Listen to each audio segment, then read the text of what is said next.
नमस्कार, NB news देख रहे हैं आप। मैं हूं आपके साथ नेहा। क्षेत्रीय योद्धा राणा संगा को लेकर विवादित बयान देने पर सपा सांसद रामजी लाल सुमन का देश भर में विरोध हो रहा है।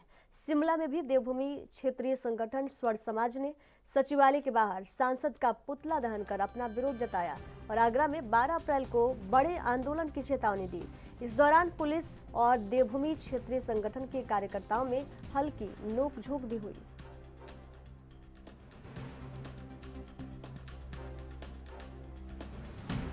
देश के वीर पराक्रमी वीर महायोद्धा राणा सांगा के ऊपर अपमानजनक टिप्पणी राज्यसभा सदन के भीतर की टिप्पणी करके वो व्यक्ति ये सोचकर बैठ गया कि इस देश में आक्रोश का माहौल नहीं उत्पन्न होगा।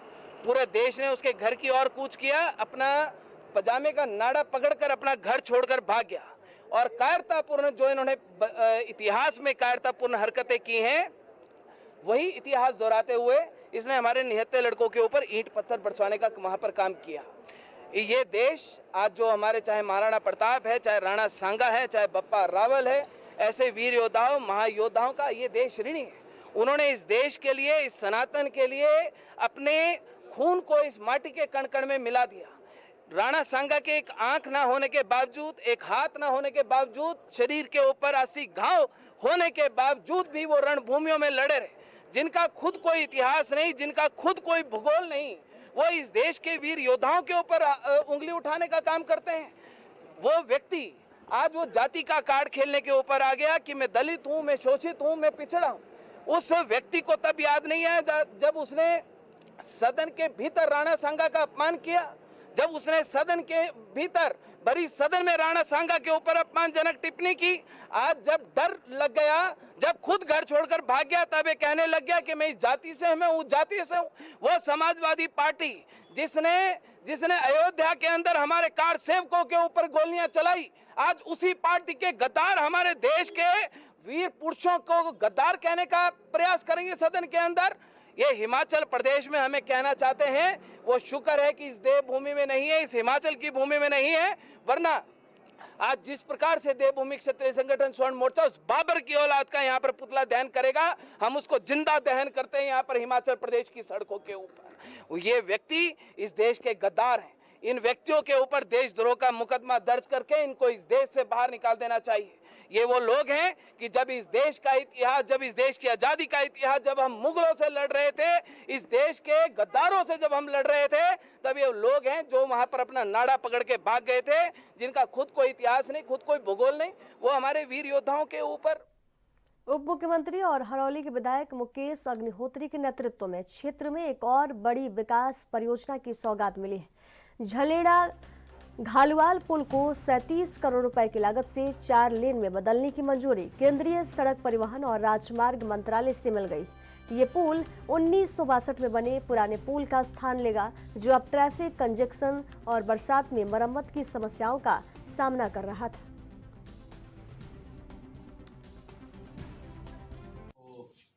जानकारी देना चाहता हूं कि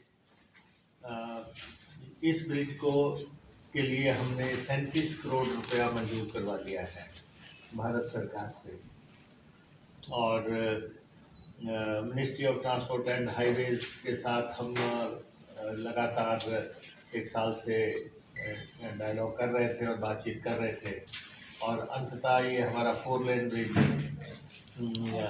अभी 2 वे था, अब खुला अज्ञात और जिस पे 37 करोड़ रुपया लागत आएगी। कल रात को हमें हमारा ये ब्रिज भी मंजूर हो गया। तो ये इलाके के लिए डेवलपमेंट से जुड़ा हुआ एक और काम है जिसकी की ज़रूरत थी, और क्योंकि पीछे कई दफ़ा इस ब्रिज को बंद करना पड़ा, कई दफ़ा इसके पाए हिल गए, कई दफ़ा इसकी रिपेयर के लिए पैसा हमने मंगवाया, लेकिन अब हम ये चाहते थे कि ये ब्रिज जो है एक खूबसूरत ब्रिज के तौर पे यहाँ पे आए, जब कॉन्स्टिट्यूंसी का जो है ये फेस है, तो ये इसकी सैंक्शन जो है 36 करोड़ 93 लाख ₹48,947 थी। ये सैंक्शन हमें प्राप्त हो गई है।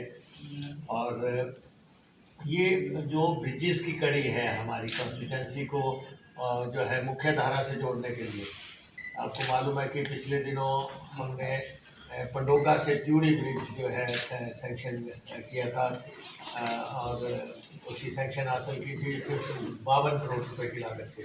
वो ब्रिज अब प्रोग्रेस में है, इसमें वो ब्रिज बन रहा है और इसी साल के अंदर वो बन के तैयार हो जाएगा। और उससे जो है हमारी जो पब्लिक है वो बाबा रुद्रानंद धाम को जाना हो या जो है रेलवे स्टेशन को जाना हो तो वो उसके लिए एक जो है ओपन हो जाएगा वो रास्ता। तो उससे पहले हमने बहुत बड़ा पुल जो है हरोली से रामपुर ब्रिज जो है बना के तैयार किया था। तो वो भी अभी तक आकर्षण का केंद्र बना हुआ है, लोगों के काम आ रहा है और हरोली से ऊना आने के लिए सिर्फ 5 मिनट का समय लगता था। तो फिर उसके बाद अब लोगों का ये कहना था कि जब आप ये ब्रिजेस का काम कर रहे हैं तो आप इस ब्रिज को रिप्लेस करो।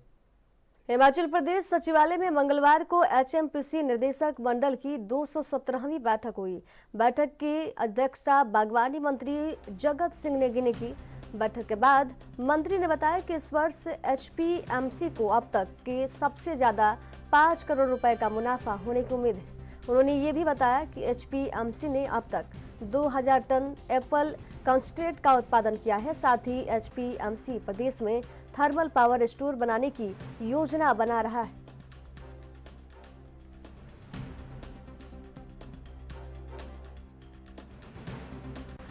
एचपीएमसी की जो है 217वीं बैठक हुई है, जिसमें बहुत सारे अहम जो है फैसले लिए गए हैं। और मेरे साथ अभी जिन सभी बोर्ड ऑफ डायरेक्टर्स के नाम लिए गए हैं, इनकी भी ये पहली बैठक है।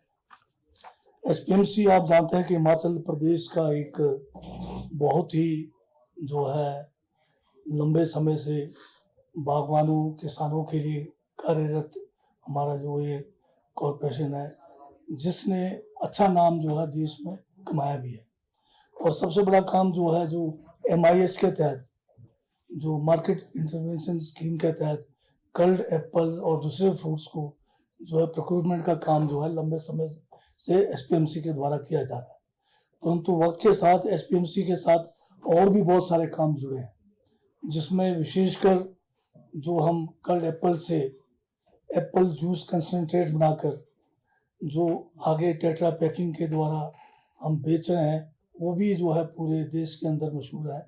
जो हमारे जो एप्पल ड्रिंक्स है और जो एप्पल का जो जूस हम जो बेच रहे हैं, उसमें किसी भी किस्म का बाहर से जो है कोई भी इसमें चीनी या कोई जो भी शुगर है उसमें ऐड नहीं होता। तो ये एक किस्म से हम कह सकते हैं कि फ्रूट शुगर के अलावा उसमें आर्टिफिशियल शुगर इसमें ऐड नहीं किया गया। आज की बैठक में विशेषकर जो है हमारी जो इस वर्ष वित्तीय वर्ष की जो हमें उम्मीद है कि अभी जो 31 मार्च को समाप्त होगा कि 5 करोड़ का हम जो है प्रॉफिट जो है एचपीएमसी कमाने जा रही है, जो आज तक का मैं समझता हूँ कि सबसे बेहतरीन हो सकता है।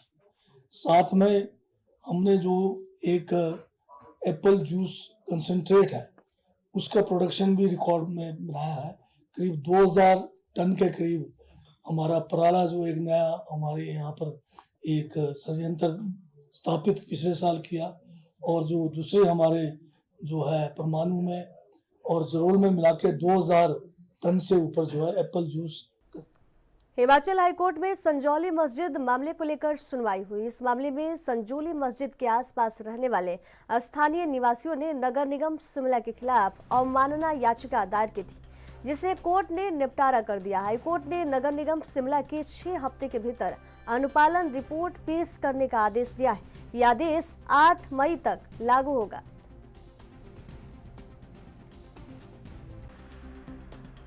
इसमें माननीय हाईकोर्ट ने 8 हफ्तों का समय कमिश्नर साहब को दिया था कि इस केस की जो प्रोसीडिंग है आप कंक्लूड करें, और जो 8 हफ्ते हैं वो 20 दिसंबर 2024 को पूरे हो जाते हैं। बावजूद उसके 5 महीने के लगभग समय व्यतीत होने के बावजूद भी कमिश्नर साहब ने जब इस केस का निपटारा नहीं किया तो 18 मार्च 2025 को स्थानीय लोगों ने एक एग्जीक्यूशन पिटीशन जो है वो हाई कोर्ट में दायर की, जिसका नंबर 165/2025 है।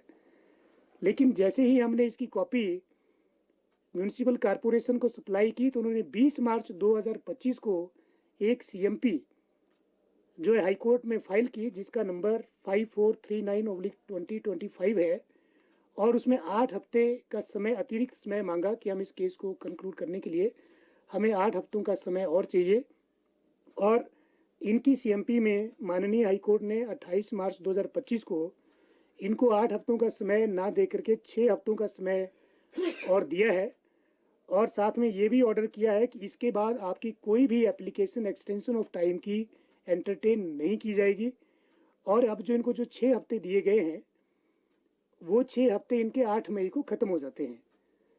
और उसके बावजूद जो 12 मार्च 2025 की जो स्टेटस रिपोर्ट जो विजिट जेई साहब ने स्पॉट पे किया और 22 मार्च 2025 को जो वो कोर्ट में सबमिट किया है, उसमें जेई साहब ने क्लियर लिखा है कि कमिश्नर साहब का ऑर्डर जो 5 अक्टूबर 2025 का जो ऑर्डर था वो संजौली मस्जिद कमेटी और एचपी वक्फ बोर्ड ने कंप्लाई नहीं किया है, बावजूद उसके कि जब उन्होंने 22/12/2024 के बाद और एक्सटेंशन लिया, उसके बाद भी इन्होंने आज तक ये ऑर्डर कंप्लाई नहीं किया है।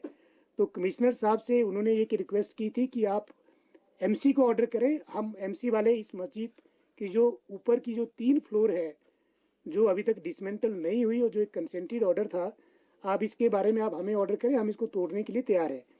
लेकिन बड़ी हैरानी की बात है कि आज तक की जो 4 जो रिपोर्ट आई है एमसी कमिश्नर साहब की कोर्ट में जेई साहब की, उनके ऊपर कमिश्नर साहब का कोई भी वर्डिक्ट किसी भी तरह से नहीं आ रहा है। और आज जो हमारी एग्जीक्यूशन पिटीशन जो लगी थी हाई कोर्ट में, उसमें आज ये ऑर्डर हुआ है कि अब जो है, क्योंकि हाई कोर्ट ने 28 मार्च 2025 को 6 हफ्ते का इनको अतिरिक्त समय दिया है, और अब जो है हम इंतज़ार करेंगे 8 मई 2025 तक कि इस अगर कमिश्नर साहब अगर हाई कोर्ट के ऑर्डर 21 अक्टूबर 2024 के ऑर्डर को कंप्लाई नहीं करते हैं तो जो 28 मार्च 2025 का जो ऑर्डर है उसको भी एग्जीक्यूट किया जाएगा और इनके खिलाफ जो है कंटेम्प्ट ऑफ कोर्ट की प्रोसीडिंग जो है